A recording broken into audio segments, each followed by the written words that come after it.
जिस राज्य का गृह मंत्री पुलिस अफसरों को सीधे सीधे हफ्ता वसूली करने का आदेश दे दे और मना करने पर नौकरी से निकाले जाने की धमकी दे, आखिर उस राज्य की पुलिस और राजस्व जैसा कमाऊ विभाग कितना और कब तक ईमानदार रहेगा? जाहिर है, जब मंत्री के लिए पुलिस अफसर हफ्ता वसूली करेगा तो सबसे पहले अपनी झोली भरेगा। महाराष्ट्र की उद्धव ठाकरे सरकार के अब तक के कार्यकाल के दौरान पुलिस ने भ्रष्टाचार के सारे आंकड़ों को पीछे छोड़ दिया। महाराष्ट्र में 2021 की शुरुआत से भ्रष्टाचार के मामलों में 26% की वृद्धि हुई है। ये खुलासा किसी दूसरे ने नहीं बल्कि एंटी करप्शन ब्यूरो ने किया। एंटी करप्शन ब्यूरो यानी एसीबी द्वारा जारी सांख्यिकी रिपोर्ट के आंकड़े हैरान करने वाले हैं।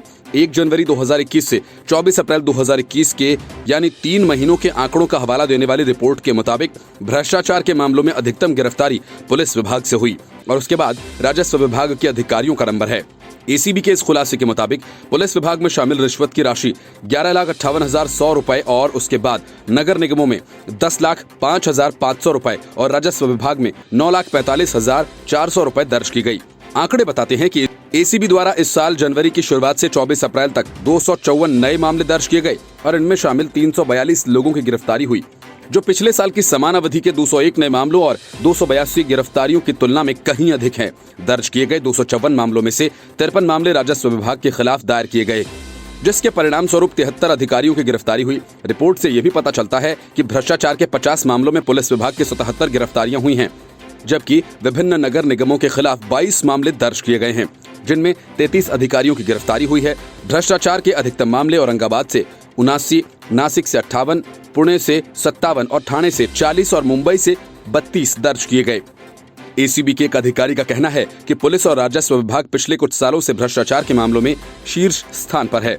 पिछले साल लॉकडाउन के कारण कम मामले दर्ज किए गए थे और जैसे ही लॉकडाउन हटाया गया, मामले फिर से बढ़ने लगे। हम नागरिकों से अपील करते हैं कि वे भ्रष्ट सरकारी अधिकारियों द्वारा की जा रही मांगों में न पड़ें और आगे आकर एसीबी से शिकायत करें, ताकि ये सुनिश्चित हो सके कि भ्रष्ट अधिकारियों के खिलाफ मामले दर्ज हो सके। हम नियमित रूप से नागरिकों को भ्रष्टाचार को उखाड़ने के बारे में अधिक जागरूक बनाने के लिए जागरूकता अभियान चलाते हैं। भ्रष्टाचार के आरोपों में महाराष्ट्र के पूर्व गृह मंत्री अनिल देशमुख के खिलाफ भी सीबीआई ने एफआईआर दर्ज कर उनके ठिकानों पर छापेमारी की है। अनिल देशमुख पर पूर्व मुंबई पुलिस कमिश्नर परमबीर सिंह ने जबरन वसूली और भ्रष्टाचार के आरोप लगाए थे। बॉम्बे हाईकोर्ट ने डॉक्टर जयश्री पाटिल द्वारा दायर जनहित याचिका के आधार पर सीबीआई जांच के बाद प्रारंभिक जांच की जा रही है। बॉम्बे हाईकोर्ट ने मामले को असाधारण और अभूतपूर्व करार देते हुए ये भी कहा था कि उसके आदेश के बाद शुरू की गई प्रारंभिक जांच के बाद सीबीआई कार्रवाई का फैसला करने के लिए स्वतंत्र होगी। इसलिए इसने सीबीआई को तब मामले में एफआईआर दर्ज करने की अनुमति दी और कहा, जब अनिल देशमुख के खिलाफ सबूत मिले, जाहिर है कि सीबीआई ने सबूतों के आधार पर ही देशमुख के खिलाफ एफआईआर दर्ज की होगी और फिर उनके ठिकानों पर छापेमारी की। Bureau report, news of India. Bengal विधानसभा चुनाव के अंतिम चरण का मतदान होना बाकी है, लेकिन लगता है कि ममता बनर्जी को अपनी हार का एहसास हो गया है। इसलिए हताशा में उन्होंने अभी से चुनाव रद्द करने और फिर से मतदान कराए जाने की मांग शुरू कर दी। संभावित हार से परेशान ममता बनर्जी कभी चुनाव रद्द तो कभी फिर से चुनाव कराए जाने की मांग करती हैं, तो कभी सुरक्षा में तैनात केंद्रीय बलों का तुरंत राज्य से हटाए जाने और चुनाव करवाने की बात कहती हैं। कभी चुनाव आयोग को कोर्ट में घसीटने की धमकी देती हैं, तो कभी अपने समर्थकों को चुनाव आयोग के खिलाफ भड़काती हैं। मतलब ये है कि ममता बनर्जी को खुद ये समझ नहीं आ रहा है कि वे कहें तो क्या, करें तो क्या। ममता बनर्जी ने पश्चिम बंगाल में जारी विधानसभा चुनावों से केंद्रीय बलों को हटाने की मांग एक बार फिर दोहराई। बंगाल के मुख्यमंत्री राज्य में 8 चरणों के समापन से पहले ही दोबारा चुनाव कराए जाने की मांग भी कर चुकी हैं। हार के डर से ममता बनर्जी ने अब मद्रास हाईकोर्ट के आदेश का सहारा लेते हुए कहा कि केंद्रीय सुरक्षा बल ही हैं जो राज्य में कोविड-19 का प्रसार कर रहे हैं, इसलिए केंद्र सरकार द्वारा उन्हें वापस बुलाया जाना चाहिए। हालांकि अब तक ऐसा कोई प्रमाण नहीं मिला है। बंगाल में केंद्रीय बलों की वजह से कोविड-19 की दूसरी लहर विकराल रूप ले चुकी है, लेकिन ममता बनर्जी कहती हैं कि मैं अनुरोध कर रही हूं, कृपया कोविड प्रभावित राज्यों से लाई गई लगभग 2 लाख मजबूत केंद्रीय सेनाओं को जो स्कूल और कॉलेजेस में सुरक्षा घेरा डाले हुए हैं और कोविड प्रबंधन कार्यों में बाधा डाल रहे हैं, उनमें से 75% वायरस से संक्रमित हो सकते हैं, कृपया उन्हें अंतिम चरण से हटा दें। मतलब ममता बनर्जी जो कह रही हैं वह उनका अनुमान है। ममता बनर्जी ने कहा, मैं मद्रास उच्च न्यायालय के आदेश का स्वागत करती हूं, जिसमें स्पष्ट रूप से कहा गया है कि चुनाव आयोग अपनी जिम्मेदारी से बच नहीं सकता है। प्रधानमंत्री नरेंद्र मोदी और चुनाव आयोग दोनों वर्तमान स्थिति के लिए जिम्मेदार हैं।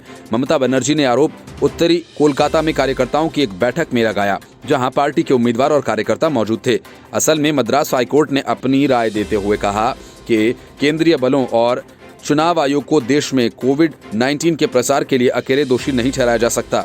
लेकिन ममता बनर्जी ने हाईकोर्ट के विचार को एक बार फिर स्वतंत्र और निष्पक्ष चुनाव सुनिश्चित करने के लिए तैनात किए गए केंद्रीय बलों को राज्य से हटाए जाने की मांग को दोहराने के अवसर में तब्दील कर दिया। ये पहली बार नहीं है कि ममता बनर्जी ने इस तरह की मांग की है, लेकिन सीआरपीएफ की उपस्थिति के कारण चुनाव में निष्पक्षता बरकरार है। विधानसभा चुनाव के परिणाम करीब आने के साथ ही ममता बनर्जी ने घोषणा कर दी है कि चुनाव समाप्त होने के बाद वे सुप्रीम कोर्ट का दरवाजा खटखटाएंगी और ये दावा करते हुए कि चुनाव आयोग ने अधिकारियों को विधानसभा चुनावों के दौरान टीएमसी नेताओं को गिरफ्तार करने का निर्देश दिया था।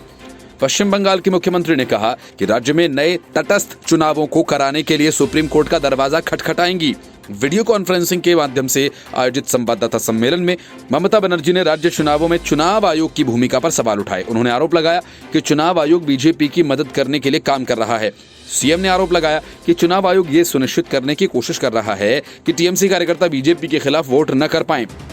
टीएमसी सुप्रीमो ने चुनाव आयोग के खिलाफ अपने समर्थकों को उकसाते हुए कहा कि मैं वीरभूमि मुर्शिदाबाद मालदा, जहां हर जगह चुनाव होने हैं, सभी से अपील कर रही हूं कि सावधान रहें, सभी से एहतियात बरतें। एक तरफ हमें कोविड के खिलाफ जंग लड़नी है तो दूसरी तरफ हमें चुनाव आयोग के खिलाफ लड़ना है, जो ये सुनिश्चित करने की साजिश कर रहा है कि हमारे लोग मतदान न कर पाएं। Bureau report, news of India. Oxygen की कमी से दिल्ली वालों की सांस जैसे जैसे कम होती जा रही है। अरविंद केजरीवाल एंड कंपनी का सियासी खेल उसी हिसाब से तेज होता जा रहा है। कोरोना काल की शुरुआत से ही अपनी टोपी केंद्र सरकार को पहनाने की कोशिश कर रहे केजरीवाल इस बार कायदे से लपेटे में आ गए हैं। दिल्ली हाईकोर्ट की फटकार के बाद अब अस्पतालों ने भी साफ तौर पर कह दिया है कि केजरीवाल सरकार को ऑक्सीजन की सप्लाई चेन की कोई समझ ही नहीं है। केजरीवाल बस अपनी फितरत के हिसाब से विज्ञापनों के सहारे मीडिया समूहों का मुंह बंद कर अपनी गोटी लाल करते हैं। ऑक्सीजन संकट पर सुनवाई के दौरान दिल्ली हाईकोर्ट में जयपुर गोल्डन अस्पताल के वरिष्ठ वकील सचिन दत्ता ने केजरीवाल सरकार को राष्ट्रीय राजधानी में चल रहे संकट के लिए जिम्मेदार ठहराया। साथ ही ऑक्सीजन सप्लाई चेन को बाधित करने का भी आरोप लगाया। हाईकोर्ट में दिल्ली में कोविड-19 के प्रकोप और शहर में ऑक्सीजन की आपूर्ति से संबंधित याचिका पर सुनवाई की। इस दौरान दत्ता ने आरोप लगाया कि केजरीवाल सरकार के कारण ऑक्सीजन की सप्लाई चेन बाधित हुई है। इससे अस्पतालों को ऑक्सीजन मिलने में देरी हो रही है। उन्होंने कहा, हमें शाम के 5 बजे तक एमटी मिलने की उम्मीद थी, लेकिन नहीं मिली। दिल्ली सरकार के अफसर सप्लाई चेन को समझ नहीं रहे हैं, उसे बिगाड़ रहे हैं। अस्पताल ने सप्लायर से सीधा संपर्क की इजाजत मांगी। वकील ने आगे कहा, कई SOS कॉल्स किए गए थे। उन्होंने एम्स से कुछ व्यवस्था की, लेकिन उनमें कुछ मिनट की देरी लगी। कमी और अनिश्चितता है। दिल्ली सरकार सप्लाई चेन को नहीं समझती है। उन्होंने दिल्ली के डिप्टी सीएम मनीष सिसोदिया को भी आड़े हाथों लिया। महाराजा अग्रसेन अस्पताल के वकील आलोक अग्रवाल ने भी उनकी बातों से सहमति जताई। उन्होंने कहा कि दिल्ली के अस्पतालों के सामने समस्या ये है कि उन्हें इस बात की जानकारी ही नहीं है, उन्हें ऑक्सीजन कितनी और कब मिलेगी। दिल्ली के नोडल अधिकारियों से सीधा संवाद न होने के कारण कोरोना काल में अस्पतालों की चिंता बढ़ गई है। शांति मुकुंद अस्पताल की ओर से पेश हुए वकील ने कहा कि उनके अस्पताल में पहले से ही ऑक्सीजन की सप्लाई कम हो रही है। इस समय हालात और भी खराब हैं, जिसके चलते मरीजों को वापस भेजना पड़ रहा है।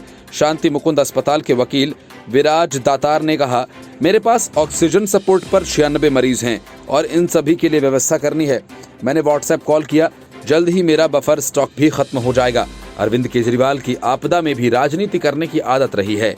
हाल ही में केंद्रीय स्वास्थ्य मंत्रालय ने दिल्ली उच्च न्यायालय को बताया कि केंद्र सरकार ने पीएम केयर्स फंड से दिसंबर 2020 में ही केजरीवाल सरकार को ऑक्सीजन के लिए राशि मुहैया कराई थी। केंद्र सरकार द्वारा ये राशि दिल्ली में 8 ऑक्सीजन प्लांट स्थापित करने के लिए दी गई थी, लेकिन केजरीवाल सरकार ने अब तक मात्र एक ऐसा ऑक्सीजन प्लांट स्थापित किया है।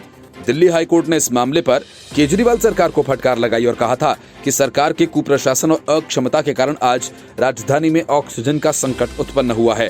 कोर्ट ने सरकार से ये प्रश्न भी किया था कि केंद्र सरकार द्वारा फंड जारी किए जाने के बाद भी केजरीवाल सरकार अब तक मात्र एक ऑक्सीजन प्लांट ही क्यों स्थापित कर पाई है। Bureau report, news of India. Corona की दूसरी लहर का कहर जैसे जैसे बढ़ता जा रहा है, सोनिया गांधी से लेकर राहुल गांधी तक ये साबित करने में जुटे हैं कि पीएम मोदी का प्रबंधन फेल हो गया। इतना ही नहीं, कोरोना के खिलाफ चल रहे वैक्सीनेशन अभियान को भी कांग्रेस अपने शासित राज्यों में चलाने से मना कर रही है। कोरोना को लेकर कांग्रेस की घटिया सियासत तब से जारी है जब से इसने भारत में अपने पैर पसारे हैं। लेकिन इस बीच कांग्रेस के साथ मिलकर सरकार चला रही शिवसेना ने कांग्रेस सहित तमाम विपक्षी दलों को ये नसीहत दे डाली कि अंतर्राष्ट्रीय स्तर पर देश का अपमान हो रहा है। ये वक्त सियासत करने का नहीं बल्कि एकजुट होकर पीएम मोदी के साथ खड़े होने का है। शिवसेना सांसद संजय राउत ने कहा, अंतर्राष्ट्रीय स्तर पर भारत का अपमान हो रहा होगा तो हम सब आपसी मतभेद भुलाकर देश के प्रधानमंत्री नरेंद्र मोदी के साथ खड़े रहेंगे। अपने देश के नेता हो या सरकार हो, अगर उनका अंतर्राष्ट्रीय मंच पर अपमान हो रहा है तो ये ठीक नहीं है। हम इसके खिलाफ पीएम मोदी के साथ हैं। शिवसेना प्रवक्ता और सांसद संजय राउत के अचानक प्रधानमंत्री नरेंद्र मोदी के समर्थन जाहिर करने के बाद महाराष्ट्र के गलियारों में राजनीतिक हलचल एक बार फिर से बढ़ गई है। संजय राउत ने कहा कि अंतर्राष्ट्रीय स्तर पर भारत का अगर अपमान हुआ तो हम सब आपसी मतभेद भुलाकर देश के प्रधानमंत्री नरेंद्र मोदी के साथ खड़े रहेंगे। मोदी जिस भी रास्ते पर चलेंगे हम उनके पीछे खड़े मिलेंगे। अपने देश के नेता हों या सरकार हो, अगर उनका अंतर्राष्ट्रीय स्तर पर अपमान हो रहा है तो ये सही नहीं है। देश की कोरोना परिस्थिति की जो तस्वीरें बनाई और दिखाई जा रही हैं, उससे सामाजिक स्वास्थ्य और देश की अर्थव्यवस्था प्रभावित हो रही है। भारत को बदनाम करने की ये साजिश हो सकती है। भारत की अर्थव्यवस्था को खत्म करने का ये षड्यंत्र हो सकता है। इसके खिलाफ हम सबको मिलकर लड़ना चाहिए। प्रधानमंत्री नरेंद्र मोदी के साथ खड़े होना चाहिए। आयोग को फटकार लगाई है, उस पर भी संजय राउत ने अपनी प्रतिक्रिया दी। अपने देश के एक बड़े मंत्री कहते हैं कि चुनाव और कोरोना का कोई संबंध नहीं है। उनका मानना है कि जहां चुनाव नहीं हो रहे हैं वहां भी कोरोना का संक्रमण बढ़ रहा है। लेकिन पश्चिम बंगाल, केरल जैसे बड़े राज्यों में चुनावों में बीजेपी देश भर के लोगों को प्रचार के लिए वहां ले गई। वे लोग अपने अपने राज्यों में लौटे और कोरोना के ग्राहक बने। कुंभ मेला से ज्यादा इस राजनीतिक कुंभ मेले से कोरोना अधिक फैला है। आज देश की परिस्थिति विकट हो गई है। इन आशंकाओं का पहले से ही ध्यान रखना चाहिए था। मद्रास हाईकोर्ट की टिप्पणी को गंभीरता से लेना चाहिए। साथ ही उन्होंने ये भी कहा कि उन्हें नरेंद्र मोदी के नेतृत्व पर पूरा विश्वास है। जिस तरह से उन्होंने कोरोना की दूसरी और तीसरी लहर के लिए रणनीति बनाई है, उसे देखते हुए ये विश्वास है कि मद्रास हाईकोर्ट की दी हुई टिप्पणी को मोदी गंभीरता से लेंगे। संजय राउत आमतौर पर रोज केंद्र सरकार और प्रधानमंत्री नरेंद्र मोदी की तीखी आलोचना करते रहे हैं, लेकिन आज जब वे अपनी प्रतिक्रियाएं दे रहे थे तो समझ नहीं आ रहा था कि वे प्रधानमंत्री नरेंद्र मोदी के नेतृत्व वाली केंद्र सरकार की आलोचना कर रहे हैं कि उनकी तारीफ कर रहे हैं। उनकी आज की प्रतिक्रिया कभी खुशी कभी गम वाली रही। उन्होंने मद्रास हाईकोर्ट की फटकार का हवाला देते हुए कहा कि मद्रास हाईकोर्ट ने कहा है कि चुनाव आयोग पर मानव वध का अपराध क्यों नहीं दाखिल किया जाए। यानी जिस चुनाव आयुक्त के काल में कोरोना का प्रसार हुआ, उस चुनाव आयुक्त को राज्यपाल बनाया जा रहा है। सुनने में यही आया है। उन्होंने ताने दिए। एक तरफ मद्रास हाईकोर्ट मानव वध का अपराध दाखिल करने की बात करता है तो दूसरी तरफ केंद्र सरकार चुनाव आयुक्त को रिटर्न गिफ्ट दे रही है। Bureau report, news of India. Kejriwal और उनकी सरकार ऑक्सीजन की कमी को लेकर दोहरा खेल खेल रही है। एक तरफ केजरीवाल एंड कंपनी छाती पीट कर ऑक्सीजन की कमी का रोना रो रही हैं, तो वहीं दूसरी तरफ आम आदमी पार्टी के कार्यकर्ता दिल्ली में खुलकर ऑक्सीजन की कालाबाजारी कर रहे हैं।